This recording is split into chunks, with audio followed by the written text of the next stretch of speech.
Bendito es tu nombre, Señor.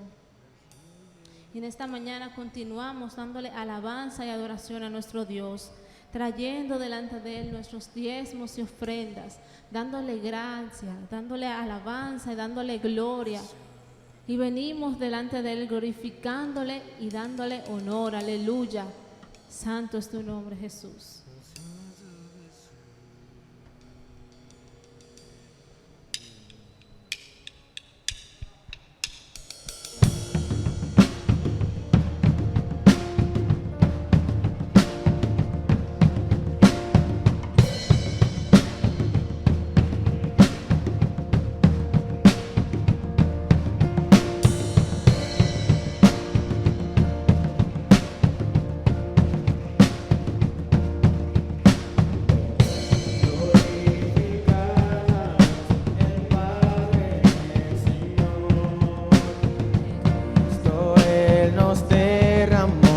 Eterna bendición, sin manchas, puros en su luz, nos destinó a ser sus hijos adoptados por la sangre de Jesús.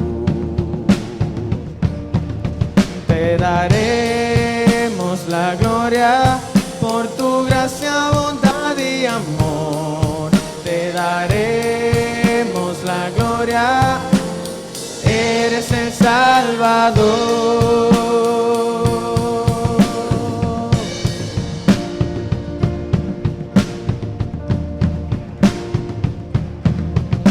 Venid, glorificad a Dios, en Cristo gracia da. Lavadas nuestras culpas son, tenemos redención. En Él Dios ya nos reveló su eterna voz.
y te voy a invitar a repetir esa tercera estrofa.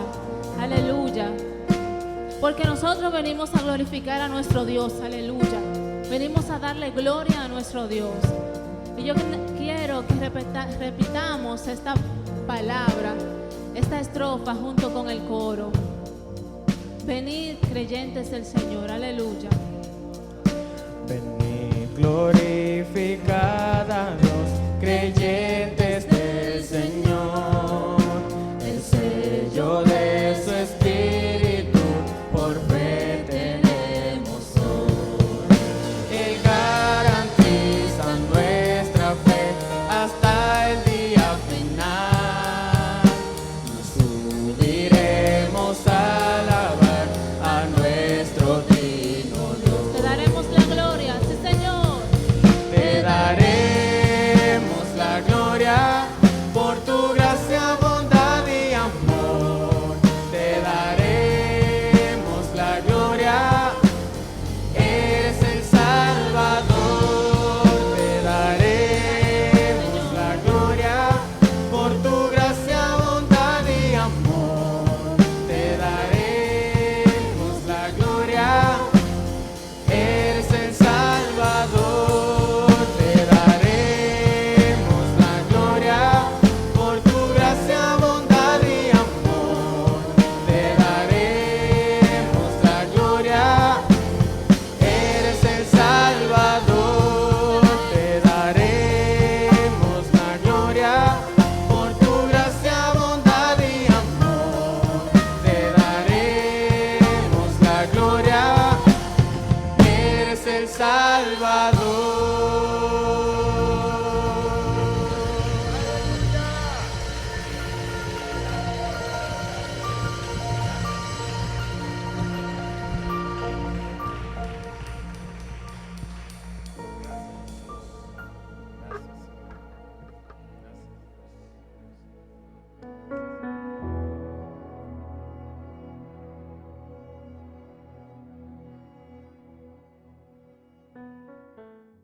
Dios bendiga, iglesia.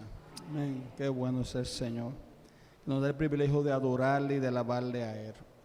Gloria a Dios. Vamos a orar por su palabra. El Señor nos hable, nos ministre, Señor. Jesús, te damos gracias en esta mañana una vez más. Oh Dios, porque nos concede el privilegio, Dios, gran honor de adorarte a ti, de alabarte, venir y reunirnos en tu casa como un pueblo que somos, Dios. Bendecir y exaltar tu nombre. Ayúdanos, Señor, en estos momentos, oh Dios, a exponer tu palabra, Señor, como tú quieres. Oh Dios, que sea expuesta. Enséñanos, instrúyenos, anímanos. Oh Dios, danos fuerzas. Padre, danos, Señor, oh Jehová, el impulso necesario a través de tu palabra para honrarte en este tiempo que vivimos, para agradarte a ti, Señor, y para exaltar tu nombre solamente. Oh Jehová, aun cuando el mundo, Dios, va en contra, aun cuando el mundo, Dios, Padre, nada, Señor, contra la corriente, contra lo que es tu palabra y tus preceptos, que podamos en este tiempo mantenernos firmes, Dios, siempre honrándote a ti.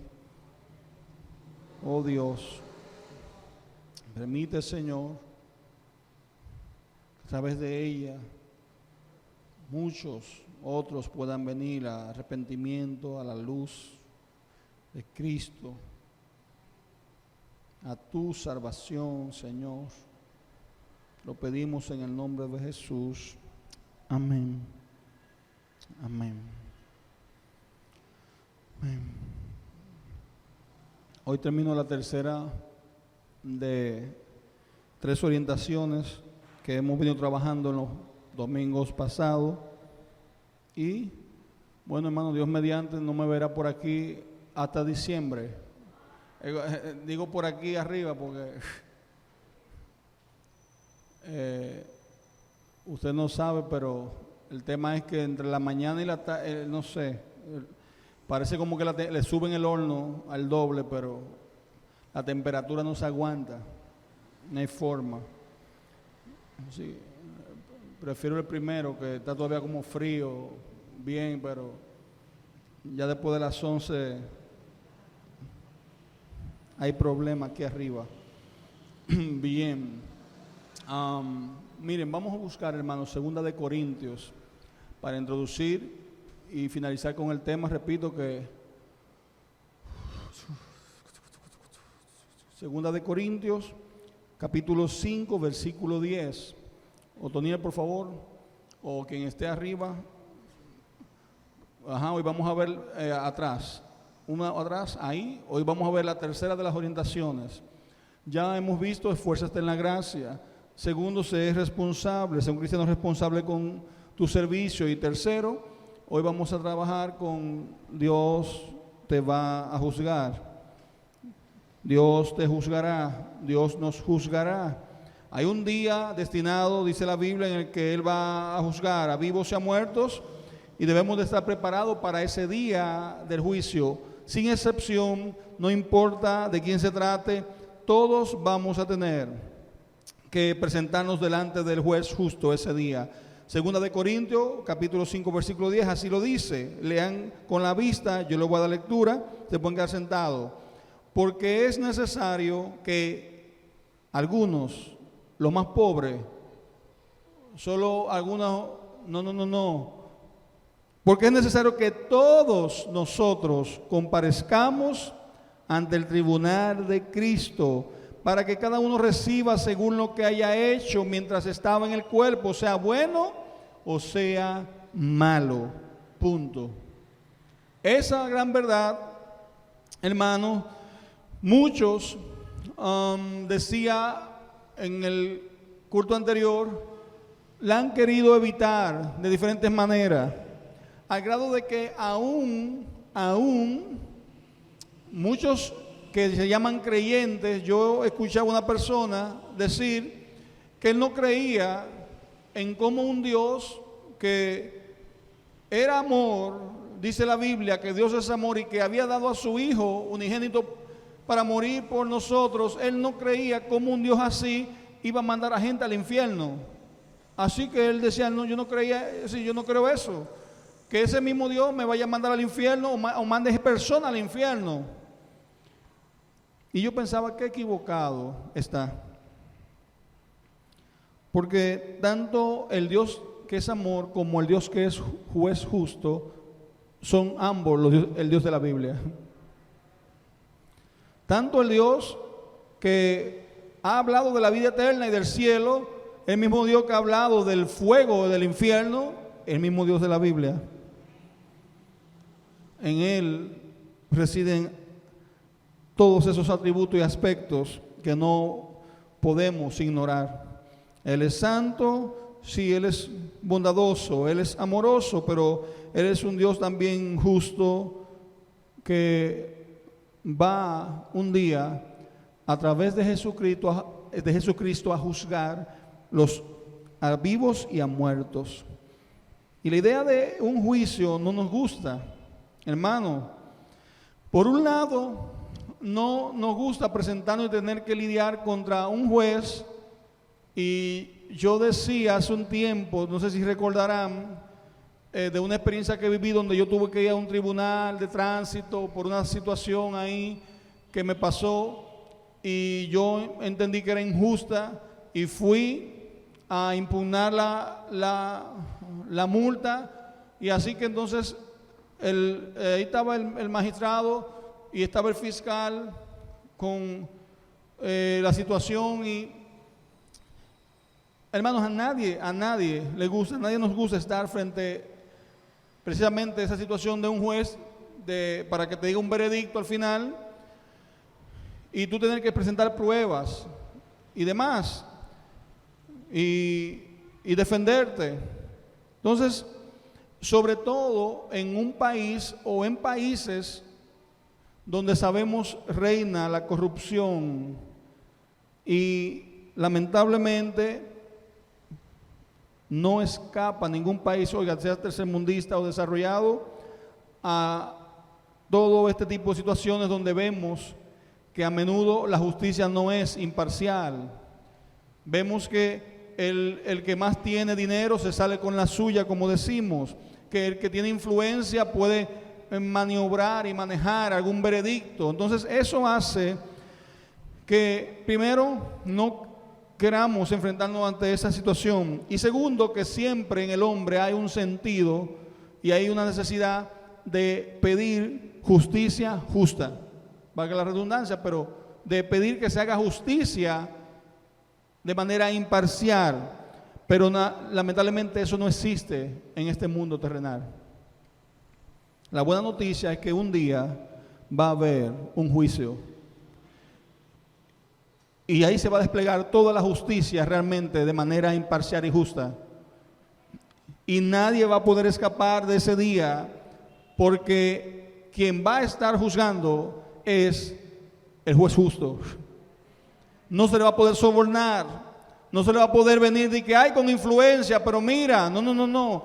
Ese día muchos van a querer escapar de precisamente de esa exposición ante él, pero todo esfuerzo va a ser inútil.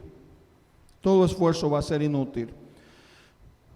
Por lo tanto, yo quiero hablarte de 3 aspectos sobre ese día y sobre ese evento que va a tener lugar, dice la Biblia.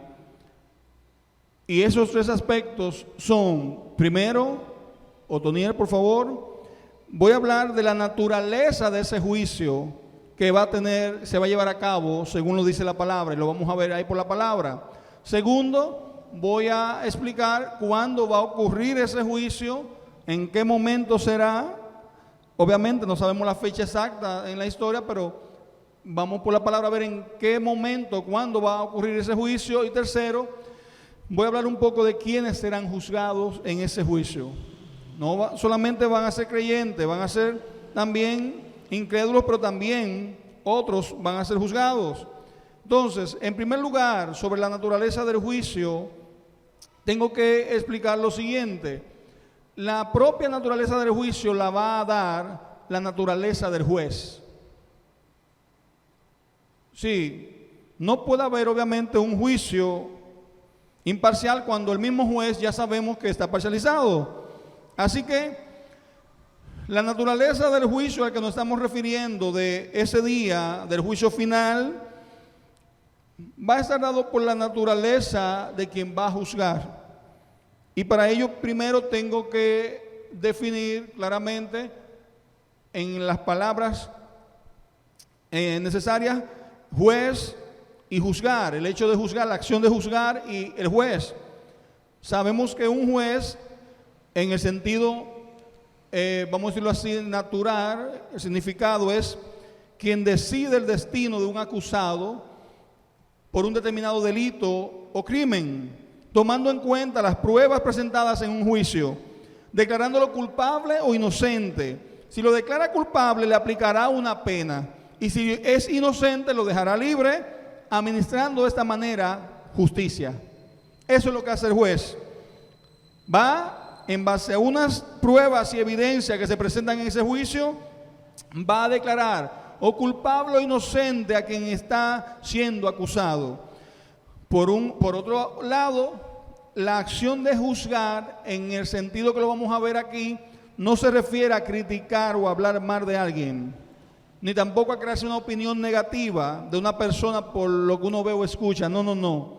La acción de juzgar, cuando se refiere a un juez, se refiere a el acto mediante el cual se realiza una valoración de hechos y circunstancias para tomar una decisión con respecto a algo.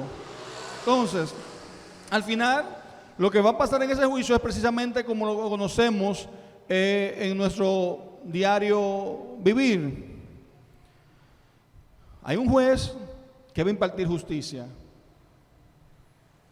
Ese juicio y la naturaleza de ese juicio, por un lado, primero, es que va a ser un juicio imparcial, justo, porque Cristo es el juez justo. Él puede impartir justicia como ningún otro y no como el hombre. Por lo tanto, el juicio va a ser imparcial. Segundo, debemos tener la seguridad también de que va a ser un juicio como lo que se celebran acá, horario y público. Público en el sentido de que no va a ser en secreto, ni que tú vas a ser juzgado. No. Va a ser frente a millones y millones. Todos tus secretos y todas las cosas, como vamos a ver luego, tus obras van a ser expuestas públicamente en ese juicio. Ese día va a ser horario público. Tercero, va a ser un juicio en que la decisión no se va a poder apelar. La decisión que allí se tome y se dictamine por el juez va a ser una decisión definitiva y única. No vas a poder ir a otro tribunal a apelar o a quejarte del juez, porque no hay otro, ni va a haber otro tribunal supremo, ni más grande que ese tribunal al que se va a comparecer ese día. Y en eso tengo que aclarar,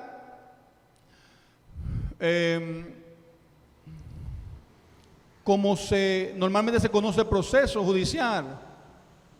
Sí, recuerde que, o no recuerde, para lo que, si hay abogados, mejor, porque saben el tema. Yo no soy abogado, pero como he estado de alguna u otra forma ligado al medio casi siempre, vemos que cuando una persona ha sido imputada o es llevada como un acusado de un caso, normalmente dependiendo de la magnitud o la gravedad del caso del que se le acusa, puede que ocurran dos cosas. Va a ser conocido por un juez de la instrucción que va a instruir el caso, o puede que lo conozca entonces otro tribunal ya, que puede ser colegiado unipersonal, dependiendo de la pena, de los años que obviamente conlleva el delito. Cuando es un juez de la instrucción, si el juez de la instrucción ve las evidencias necesarias en el plazo que le da la ley para que esa persona sea obviamente realmente llevada a juicio, va a decretar una apertura a juicio. Y por lo tanto, ahí se le va a conocer en juicio a ese imputado para dictarle una decisión, ya sea culpable o que lo declare inocente. ¿Qué es lo que sucede aquí? Que normalmente, aún el tribunal al final dicta una decisión y dice: sí, lo encontramos culpable y le vamos a poner 3 años. El acusado podría apelar la decisión. Y aun cuando entonces ese tribunal toma una decisión, la persona puede ir ante la Suprema Corte de Justicia, y en la Suprema Corte de Justicia lo que le llamamos introducir un recurso de casación, porque no está de acuerdo con esa decisión.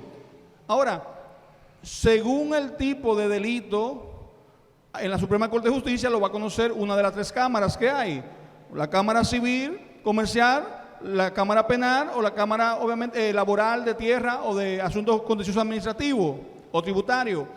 Y esa Cámara va a tomar el asunto, lo va a revisar y puede hacer 2 cosas con esa sentencia: o rectificarla realmente que fue culpable, o cambiar la medida. Pero al final, cuando la Suprema Corte de Justicia toma una decisión, el caso adquiere una condición que es lo que le llaman la condición de la cosa juzgada. Ya después de eso no se puede hacer nada más con su caso. Lo que dictaminó la Suprema Corte de Justicia va a ser así invariablemente, y tú no vas a poder apelar o de que interponer otro recurso. Bueno, hermano, en el juicio, cuando estemos delante de Cristo, la decisión que se tome tú no vas a poder apelarla. No va a haber otro juez a donde tú vayas, o que no me gustó lo que dijo de mí, o que y voy ahí a donde el Tribunal Supremo. No, ese es el Tribunal Supremo. Y ese es el juez supremo de toda la tierra. No va a haber forma de librarte y que no me gustó, o igual como explicaba esta mañana, hay otro recurso que se utiliza mucho, que es lo que le llaman la recusación, que es cuando obviamente yo estoy ahí frente al estrado que me van a juzgar, pero el juez es Andrés, escúchame Andrés por el ejemplo, entonces Andrés va a juzgar a Kemol, pero la persona normalmente el que acusa dice, mira, yo tengo que recusar al juez, porque esa gente comen todos los días juntos y se conocen. ¿Habrá alguna objetividad o imparcialidad Andrés juzgándome a mí? Claro que no. Es muy difícil, es muy difícil. Entonces, hay un recurso que puede ser que el mismo juez Andrés diga, ¿sabe qué? Yo me inhibo del caso, porque he estudiado el expediente, pero ese es mi hermano, ¿cómo yo voy a...? Y el juez por convicción propia se inhibe del caso y le da paso a que otro juez conozca el caso, o puedo que recusen al juez Andrés y digan, mira, tú no puedes, porque sabemos que tú lo conoces muy bien, tú no puedes tomar el caso. Bueno, hermanos, eso no va a funcionar en ese juicio. Te va a tocar sí o sí el mismo juez, con la misma ley, con todo lo mismo. No va a poder venir a recusar y decir, no, espérate, que me juzgue otro. El juez justo es el que te va a juzgar. Hechos 10, versículo 42. Voy a ir diciendo la cita para que anoten, porque por el tiempo yo voy a ir leyendo, ¿sí? Dice Hechos 10, versículo 42, cuando estaba Pedro hablando, recuerden, en casa de Cornelio, centurión. Miren lo que dice Pedro. Hechos 10, versículo 42. Y nos mandó, ¿de quién está hablando? De Jesús. Y nos mandó que predicásemos al pueblo y testificásemos que Él es el que Dios ha puesto por juez de vivos y muertos. Pedro está diciendo unas instrucciones que Jesús le dejó después de su muerte y resurrección. Y entre esas instrucciones está esto que está diciendo Pedro ahí. Nos mandó que predicásemos al pueblo y testificásemos que Él es el que Dios ha puesto por juez de vivos y muertos. Después de su muerte y resurrección, Dios le dio una autoridad a Jesús para que Él sea el que juzgue y sea el juez. El mismo Pablo en 2 de Timoteo 4, versículo 1 y 2 lo dice de la siguiente manera. Hablando de Timoteo, te encarezco delante de Dios y del Señor Jesucristo, que juzgará a los vivos y a los muertos en su manifestación y en su reino. Que prediques la palabra, que inste a tiempo y fuera de tiempo. Le está diciendo, óyeme, ese Jesucristo va a juzgar a los vivos y a los muertos. Pero el mismo Jesús en una ocasión ya lo había anticipado y lo había profetizado eso. Aunque Él vino como rey y obviamente lo rechazaron como rey, el mismo Jesús en una ocasión en Juan capítulo 5 dice, hablando, Juan capítulo 5,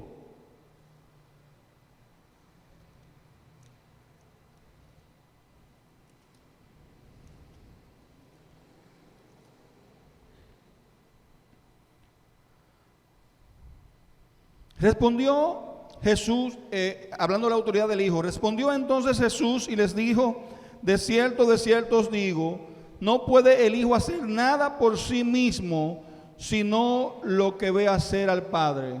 Porque todo lo que el Padre hace, también lo hace el Hijo igualmente. Porque el Padre ama al Hijo y le muestra todas las cosas que Él hace, y mayores obras que ésta le mostrará, de modo que vosotros os maravilléis. 21. Porque como el Padre levanta a los muertos y les da vida, así también el Hijo a los que quiere da vida. Porque el Padre a nadie juzga, sino que todo el reino dio al Hijo. El juicio dio al Hijo, para que todos honren al Hijo como honran al Padre. El que no honra al Hijo, no honra al Padre que le envió. Porque el Padre a nadie juzga, sino que todo el juicio dio al Hijo. Aquí es bueno aclarar que no se está refiriendo, cuando habla que el Padre a nadie juzga, y vuelvo y repito el punto anterior, en el sentido de lo que conocemos como juicio. Se está refiriendo, todo juicio le dio al Hijo.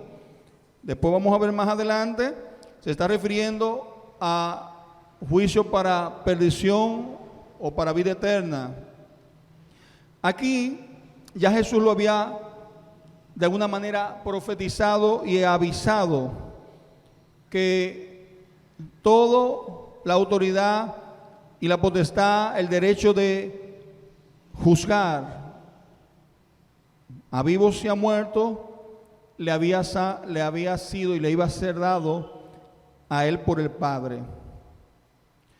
Es un juicio justo, será un juicio imparcial, será un juicio que no va a poder ser apelable su decisión, único y definitivo de una vez y para todas. Número 2, ¿cuándo será celebrado ese juicio? Vamos a Apocalipsis, capítulo 20. Apocalipsis, capítulo 20. En el versículo 11, fíjense que habla del juicio ante el gran trono blanco. Capítulo 20, versículo 11 de Apocalipsis. El juicio ante el gran trono blanco. Dice: y vi un gran trono blanco y al que estaba sentado en él, de delante del cual huyeron la tierra y el cielo, y ningún lugar se encontró para ellos. Y vi a los muertos, grandes y pequeños, de pie, ¿ante quién? Ante Dios. Y los libros fueron abiertos, y otro libro fue abierto, el cual es el libro de la vida. Y fueron juzgados los muertos por las cosas que estaban escritas en los libros, según sus obras. A eso que lo llaman un libro donde está el registro de todas las obras, y el otro libro, el de la vida. Muchos, pero aquí Apocalipsis lo plantea así, lo llama como dos libros. Entonces dice: y el mar entregó los muertos que había en él, y la muerte y el Hades entregaron los muertos que había en ellos, y fueron juzgados cada uno según sus obras. Y la muerte y el Hades fueron lanzados al lago de fuego. Esta es la muerte segunda. Y el que no se halló inscrito en el libro de la vida fue lanzado al lago de fuego. Hermanos, todo parece indicar, según la visión que vio Juan, que esto va a ocurrir después del milenio. Ahora bien, cuando usted lee los versículos anteriores de ese mismo capítulo de Apocalipsis, dice: y vi tronos y se sentaron sobre ellos los que recibieron facultad de juzgar. Y voy a explicar por qué eso ahorita. Hay personas, aquí Juan está viendo personas que recibieron facultad para juzgar. Dice Apocalipsis: y vi las armas de los decapitados por causa del testimonio de Jesús y por la palabra de Dios, los que no habían adorado a la bestia ni a su imagen, y que no recibieron la marca en sus frentes. Entonces, eso es antes de que pase este juicio. Dice en el versículo 2 y 3: y prendió al dragón, la serpiente antigua, que es el diablo y Satanás, y lo ató por 1000 años, y lo arrojó al abismo y lo encerró, y puso sus sellos sobre él para que no engañase más a las naciones hasta que fuesen cumplidos los 1000 años. Y después de esto debe ser desatado por un poco de tiempo. Ese periodo de 1000 años es lo que muchos le llaman el milenio. Y en ese periodo, por la ausencia de Satanás y de la acción de Satanás en la tierra, es lo que se infiere, va a haber un reinado. Ahora bien, y ahí viene el punto, la diferente, y no es la clase ni el objetivo de hoy, pero lo menciono a modo así rápido. Hay muchas variantes escatológicas en cuanto a este tema del milenio. Las principales variantes es según la interpretación que le dan a ese periodo, si es literal o no 1000 años. Por eso hay muchos que ustedes van a ver que la posición dice que son milenialistas, otros son amilenialistas, otros premilenialistas, dispensacionales, que dicen, mira, la diferencia cuál es, que unos creen que algunas cosas van a ocurrir antes del milenio o después del milenio y que ese periodo es literalmente de 1000 años. No nos debemos preocupar por eso, realmente, hermanos. Porque como decía el domingo pasado, hay doctrinas que son secundarias, otras que son fundamentales y básicas. Sí debemos entender, como lo sostiene en uno de sus libros Mark Dever, que va a haber un periodo de reinado de Cristo con su iglesia y de que va a haber, después de ese periodo, un juicio. Es lo que dice la palabra.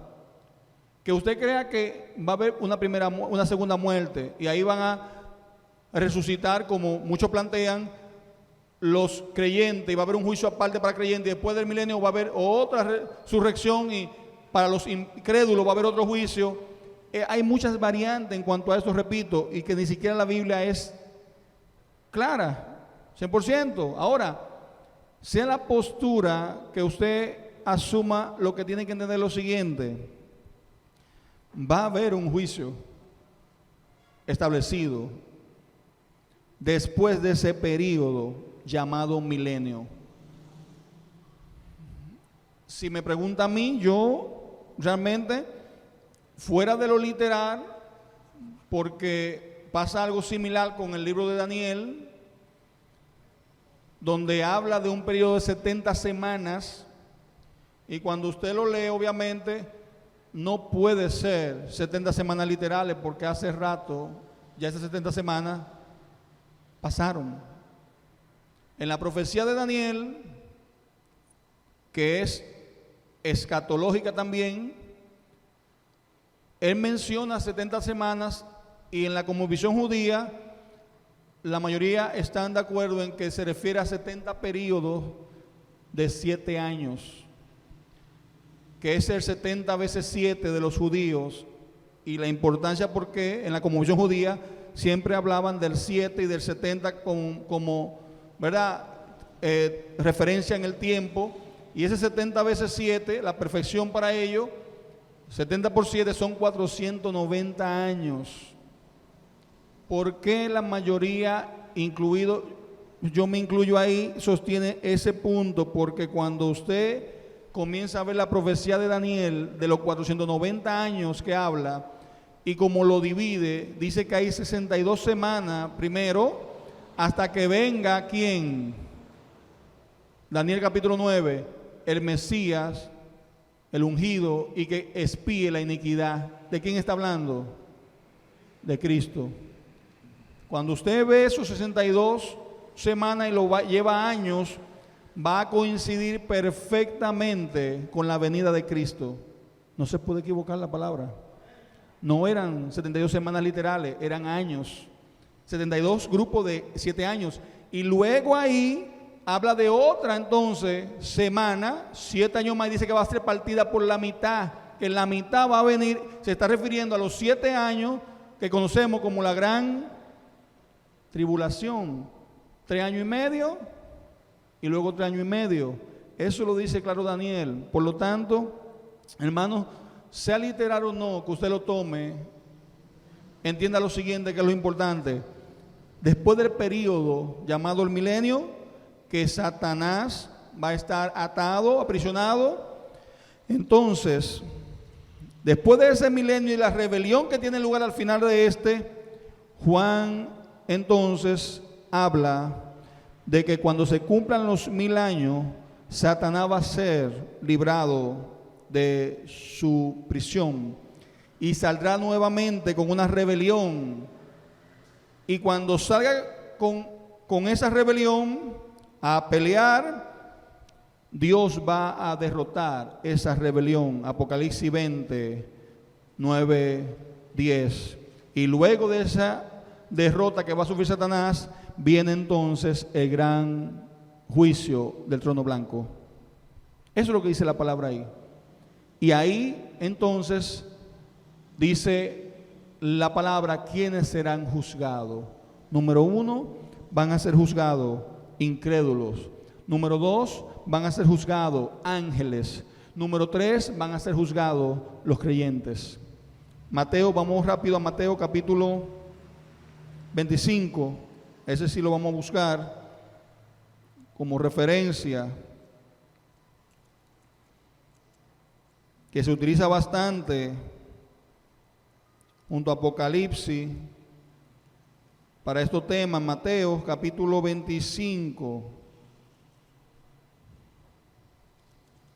Yo había leído lo de la parábola anteriormente, rápido los talentos, pero ahora, después de la parábola de los talentos, entonces Jesús sigue hablando del juicio de las naciones en el 31 y dice: cuando el Hijo del Hombre venga en su gloria y todos los santos ángeles con él, entonces se sentará en su trono de gloria. Ahora, entiendan algo. Cuando el Hijo del Hombre venga en su gloria y todos los santos ángeles con él, entonces se sentará en su trono de gloria. Páusenlo ahí. En 2 de Tesalonicenses, también lo voy a leer rápido, habla de ese hecho. Y en 2 de Tesalonicenses dice: debemos siempre dar gracias a Dios por vosotros, hermanos, como es digno, por cuanto vuestra fe va creciendo y el amor de todos y cada uno de vosotros abunda para con los demás. Y después sigue diciendo en el 5: esto es demostración del justo juicio de Dios, para que seáis tenidos por dignos del reino de Dios, por el cual asimismo padecéis. Porque es justo delante de Dios pagar con tribulación a los que os atribulan. Y a vosotros que sois atribulados, daros reposo con nosotros, cuando se manifieste el Señor Jesús desde el cielo con los ángeles de su poder, en llama de fuego. ¿Para qué? Para dar retribución a los que no conocieron a Dios ni obedecen al Evangelio de nuestro Señor Jesucristo, los cuales sufrirán pena de eterna perdición, excluidos de la presencia del Señor y de la gloria de su poder, cuando venga en aquel día para ser glorificado en sus santos y ser admirados en todos los que creyeron, por cuanto nuestro testimonio ha sido creído entre vosotros. Lo que está hablando aquí, la diferencia en la posición es que algunos creen que no se refiere al mismo regreso que está hablando aquí en Mateo, del juicio de las naciones. Y obviamente la posición más común dice no, se está refiriendo a la misma venida y al mismo juicio. Entonces aquí en Mateo 25:31 dice: cuando el Hijo del Hombre venga en su gloria y todos los santos ángeles con él, se está refiriendo al mismo juicio, a la misma venida. Dice: entonces se sentará en su trono de gloria, y dice: y se reunirán y serán reunidas delante de él todas las naciones, y apartará los unos de los otros, como aparta el pastor las ovejas de los cabritos, y pondrá las ovejas a su derecha y los cabritos a su izquierda. Van a ser juzgados los incrédulos. Eso le llama Romanos el día de la ira, cuando Dios revelará su justo juicio. Romanos capítulo 2, versículos 5 y 7. Ahí ese día no se va a escapar nadie. Dios pagará a cada uno según sus obras, según merezcan sus obras. Y en Romanos, que hemos leído tanto una y otra vez, Dios le está diciendo: todo lo que esa gente, según su razonamiento, están haciendo y se han envanecido y quieren justificar, y dice que ese día su propia conciencia incluso le van a testiguar en contra, diciendo que todo lo que hicieron era en contra de ese juez justo. No van a poder permanecer con sus razonamientos y argumentos frente a Cristo. Todo implica y parece, según las palabras y la cita que voy a leer a continuación, que no solamente va a ser un juicio simple y llano para los incrédulos, sino también que el nivel de castigo va a ser diferente según lo que haya hecho cada quien. Para los incrédulos, así como la recompensa para el creyente también va a ser diferente, para los incrédulos va a ser diferente. Se va a juzgar a los muertos según lo que hayan hecho. Apocalipsis 20, acabamos de leer 10 y 13. Dice también en Lucas capítulo 12: el siervo que conoce la voluntad de su Señor y no se prepara para cumplirla, recibirá muchos golpes. En cambio, el que no la conoce y hace algo que merezca castigo, recibirá pocos golpes. Refiriéndose de una u otra manera al castigo que se va a recibir.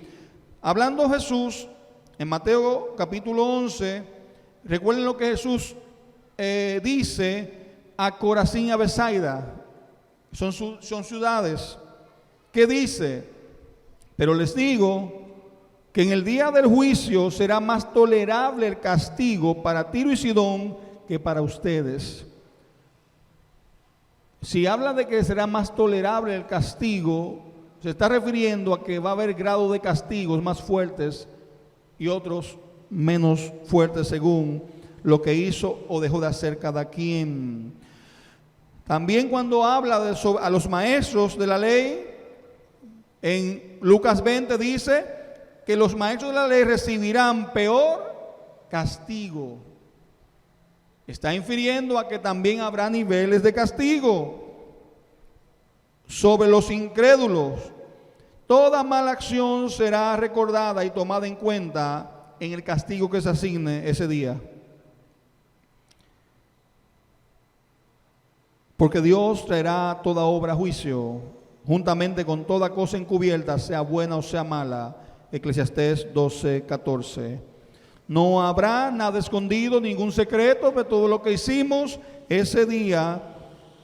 Todo el incrédulo que rechazó el evangelio, que rechazó a Cristo, va a ser expuesto, y en ese juicio, por medio de Jesucristo, Dios juzgará los secretos de toda persona. Romanos 2:16, Lucas 8:17. Así que todo lo que ustedes han dicho en la oscuridad se dará a conocer en plena luz, y lo que han susurrado a puertas cerradas se proclamará desde las azoteas. Lucas capítulo 12, versículos 2 y 3. Los incrédulos van a ser juzgados, pero también los ángeles. Dice segunda de Pedro 2:4, recuerden que ni aun a los ángeles que se rebelaron y que fueron aprisionados en el abismo, bajo oscuridad, esos ángeles están reservados, dice, para el día del juicio. También van a ser juzgados. Y dice también Judas que Dios tiene a ángeles rebeldes perpetuamente cancelados para el juicio final, para ese gran día. Sobre los creyentes, por último, que vamos también a ser juzgados, yo decía el domingo pasado, y vuelvo y lo repito, que la diferencia es que no creamos que es un juicio para vida o muerte. No, ninguna condenación hay para los que estamos en Cristo Jesús. El juicio para el creyente no va a ser, hermanos. Mire, de hecho, en la parábola lo habla claro. Dios no va a apartar, aparte de las cabras, no va a poner aparte a sus ovejas. A los que somos de Él no va a poner aparte.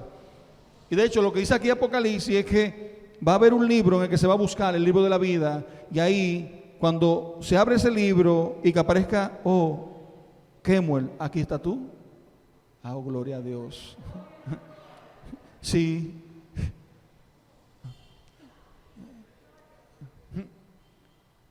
Bienvenido. Sí. Yo no sé si va a ser el mismo nombre o cómo va a ser, pero me consuela con que esté ahí cualquiera que fuera. Gloria a Dios. Sí. Sí, porque que te va a dar un nombre nuevo. Sí, no importa, el nombre nuevo, el viejo, pero que esté escrito ahí. Gloria a Dios. Yo decía, a veces hacemos cosas por tradición y no entendemos, por costumbre. Nosotros siempre por tradición, y hacemos un llamado y viene la persona y cuando viene aquí que va a orar, dice, repita conmigo. Y decimos, escribe mi nombre en el libro de la vida, y la persona no sabe lo que está diciendo. Muchas veces. Pero le decimos que repita eso, es precisamente por esa idea del libro de la vida. Porque si el nombre está escrito ahí, hermano, ese día del juicio, cuando sea abierto ese libro de la vida, oh sí, quiere decir que tú estás entre lo que Cristo tomó el acta con los decretos que eran en nuestra contra ese día, allá en la cruz del Calvario, a Dios, y la llevó consigo.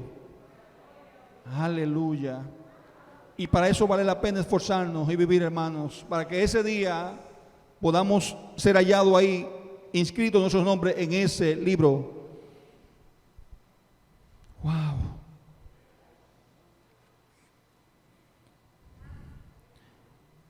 Todos vamos a comparecer y vamos a ser juzgados. Pero nosotros los creyentes no para vida y muerte, sino para recompensa. Y en ese juicio se nos va a evaluar por toda obra y toda acción, pero para recibir varios grados de recompensa. De forma tal que no debemos temer los creyentes a que vamos a ser juzgados para condenación eterna o para muerte eterna, sino que va a ser para vida eterna. El que oye mi palabra y cree al que me envió, tiene vida eterna y no será juzgado, sino que ha pasado de la muerte a la vida. Juan 5:24. Hermanos, y ese día, ahorita leía, decía, miren Apocalipsis, aparentemente lo que aquí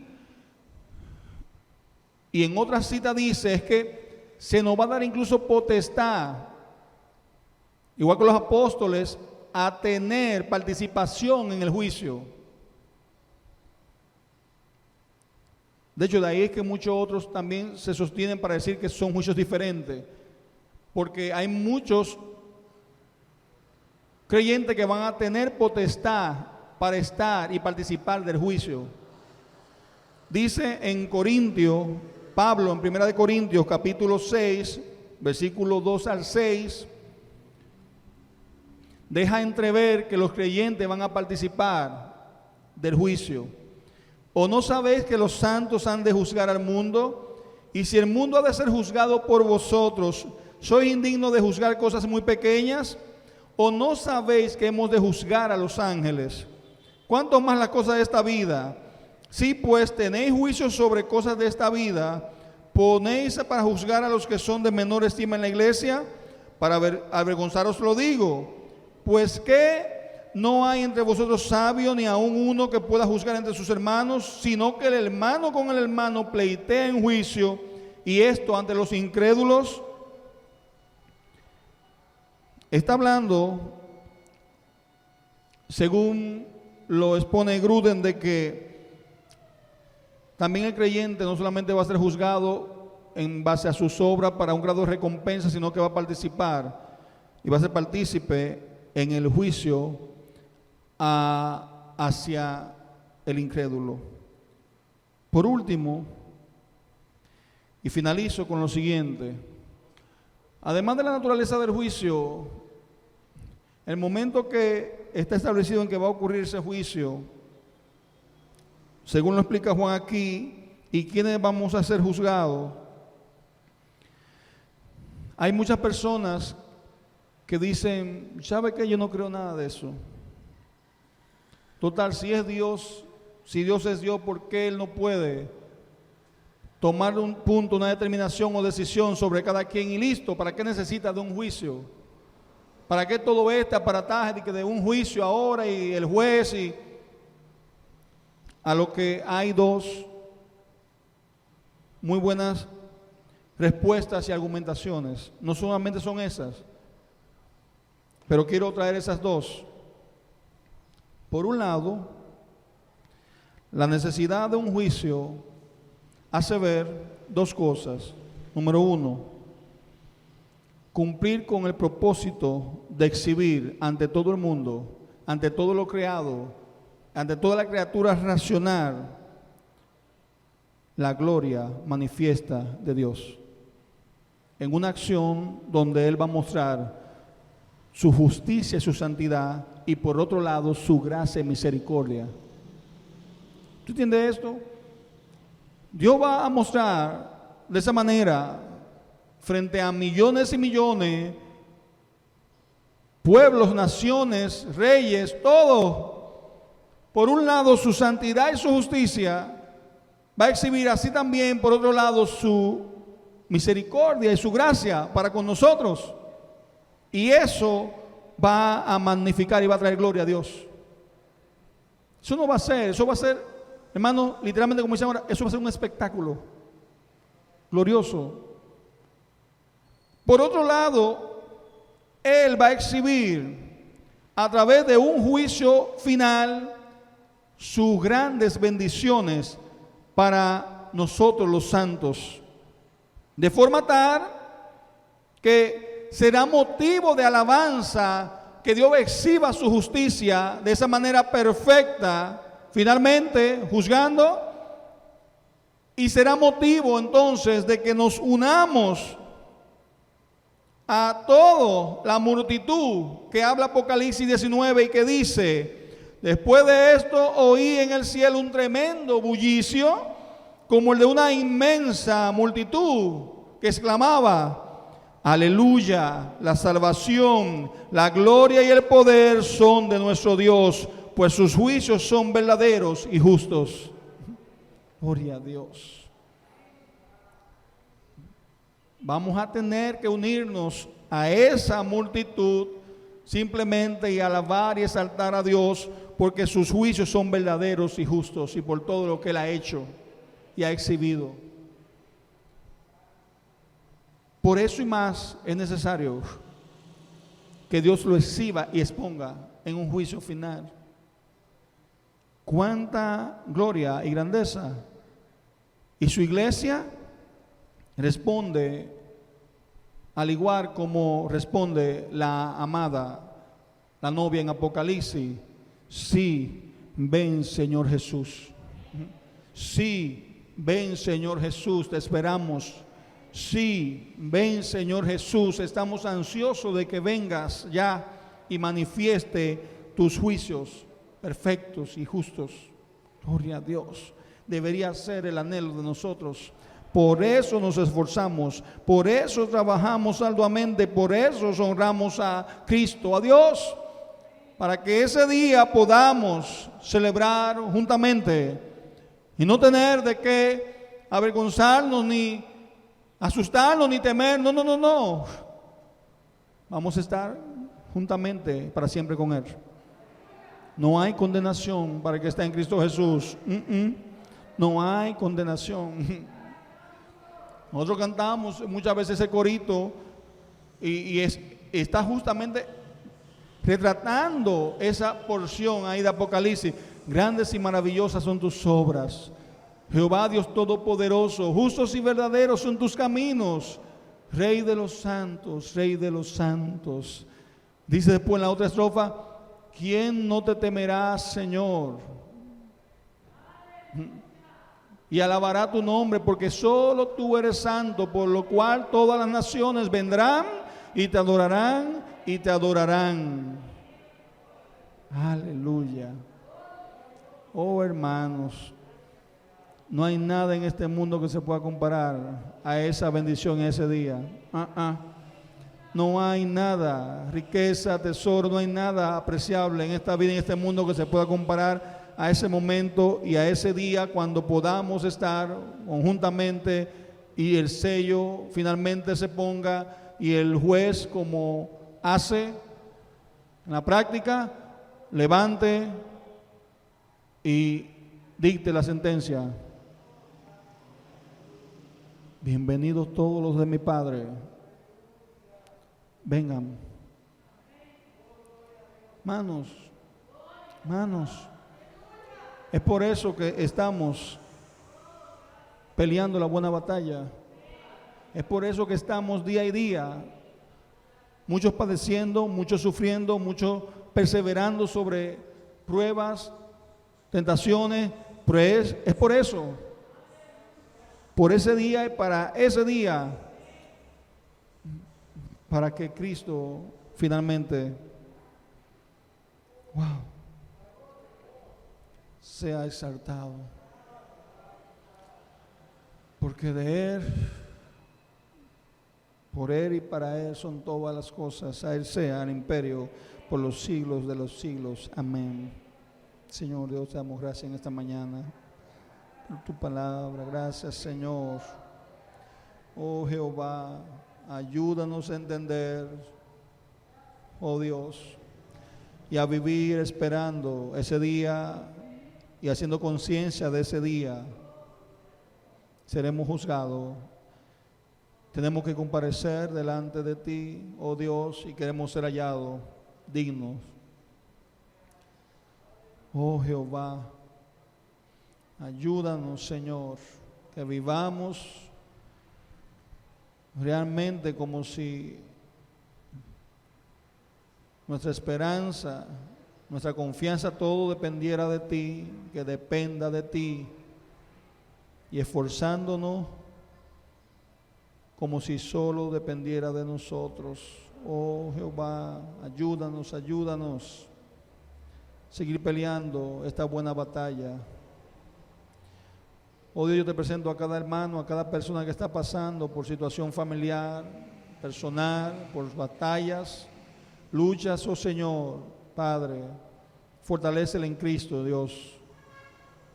Padre, revela la identidad, Señor, a muchos que están debilitados y están por tirar la toalla. Dios, fortalécele en Cristo, Señor. Revélatele en medio de la noche, Señor, y a través de tu palabra, fortalécele, Señor. Oh, a todos los que están siendo tentados, Señor, y peleando luchas internas contra el pecado, Señor, que les asedia. Oh Dios, fortalécele en Cristo, Señor. Rompe toda cadena y toda atadura, Señor.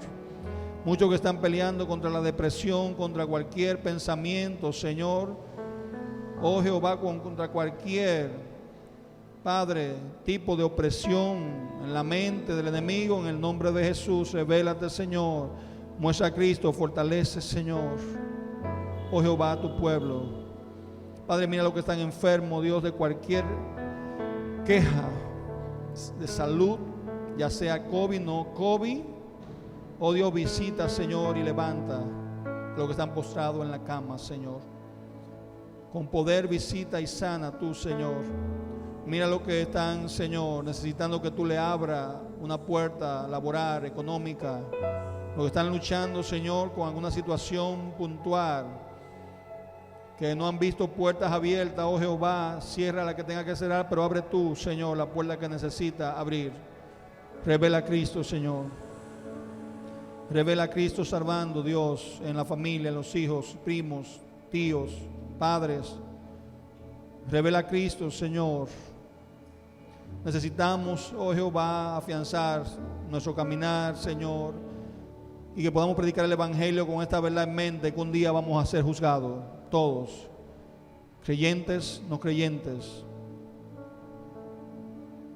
creyentes, incrédulos, todos vamos a ser juzgados y vamos a comparecer delante del juez justo. Oh Dios, revela a Cristo, Señor. Te lo pedimos en el nombre de Jesús. Amén y amén. Amén.